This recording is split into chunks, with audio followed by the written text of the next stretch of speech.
Իսրայելի կառավարության խոսնակ Շոշ Բեդրոսյանը հայտարարել է, թուրք զինվորները չեն տեղակայվի Գազայում որպես բազմազգ ուժի մաս, որը նախատեսված է անկլավում իսրայելական զինվորականներից իշխանությունը ստանձնելու համար, ըստ նրա Իսրայելում թուրքի ոտք չի մտնելու։ Թուրքիան ձերբակալման հրամանագրեր է արձակել 37 իսրայելցի պաշտոնյաների, այդ թվում վարչապետ Նեթանյահուի հանդեպ, եւ ԱՄՆ-ն ճնշում է գործադրում Իսրայելի վրա ընդունելու Թուրքիայի մասնակցությունը միջազգային անվտանգության ուժերին։ Այդ առումով ահա թե ինչ կարող եմ ասել ձեզ։ Մեր երկրում թուրք զինվորներ չեն լինի ոչ ներկայում, ոչ անցյալում, ոչ էլ ապագայում, այդ թվում միջազգային կայունացման ուժերի կազմում։ Թուրքիան 8 մուսուլմանական երկրների շարքում է, որոնք աջակցում են Գազայի խաղաղության ծրագրին։ Խաղաղապահ հանձնակազմի մեջ ներառվելու հավակնություն ունի նաև Ադրբեջանը։ Տարածաշրջանում փխրուն հրադադարի պայմաններում տեղի է ունենում աճյունների փոխանակում։ Իսրայելը հաստատել է, որ ստացել է Գազայում պահվող մահացած պատանդի մասունքները, որոնք ըստ պաղեստինյան Համաս խմբավորման պատկանում են իսրայելցի զինվոր Հադար Գոլդինին, որը զոհվել էր անկլավում ավելի քան 10 տարի առաջ։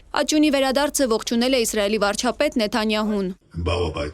Այսօր Հադար Գոլդինը տուն է վերադառնում։ Ես գիտեմ ինչ տանջանքների միջով է անցել նրա ընտանիքը։ Ես գիտեմ նրա հանդեպ կարոտի մասին, որը միավորեց Իսրայելի ժողովրդին։ Եվ այսօր մենք միավորված ենք դրան վերջապես իր ծնողներին, իր ընտանիքին փոխանցելու, նրան Իսրայելում գտնվող իր գերեզմանը բերելու հարցում։ Հրադադարը հաստատվել է երկամյա հակամարտությունից հետո, որի ընթացքում Համասի գլխավորած զինյալները 2023-ի հարձակման ժամանակ գերի են վերցրել 251, սպանել 1200 մարդու, որոնց մեծ մասը քաղաքացիական անձինք են, ըստ իսրայելական աղբյուրների։ Ի պատասխան Իսրայելը սկսել է լայնածավալ հարձակում, որն ըստ Գազայի առողջապահության պաշտոնյաների հանգեցրել է ավելի քան 69000 պաղեստինցիների մահվան, որոնց մեծ մասը քաղաքացիական անձինք են։ Հաստատված անկայուն հրադադարը թույլ է տվել 100 հազարավոր պաղեստինցիների վերադառնալ Գազայի իրենց ավերակ տները։ Իսրայելական զորքերը դուրս են եկել քաղաքային դիրքերից եւ մարդասիրական օգնության հոսքը տարածաշրջան ավելացել է։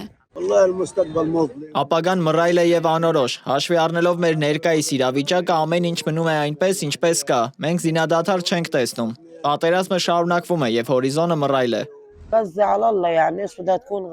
Գազան Աստծո ձեռքերում է, այն ավերվել է, աշխատանք չկա եւ իրավիճակը դժվար է։ Մենք ուզում ենք, որ նրանք լավ վերաբերվեն մեզ եւ որ օտար երկրները մեզ հետ լինեն։ Նրանք պարզապես հետևում են մեզ, այնինչ պետք է օգնեն եւ մեզ հետ լինեն։ Գազայում ձևավորվել են դեղին գծեր, որոնք խախտելու հետևանքով հանգստյան օրերին իսրայելական կրակից 1 պաղեստինցի սպանվել է, մոտ 1 տասնյակը վիրավորվել։ Չնայած հրադադարը նվազեցրել է բռնության մասշտաբները, լարվածությունը մնում է բարձր։ Մինչև խաղաղապահ բազմազգ ուժերի ձևավորումն ու տեղակայումը իրավիճակին շարունակում են հետևել միջազգային դիտորդները։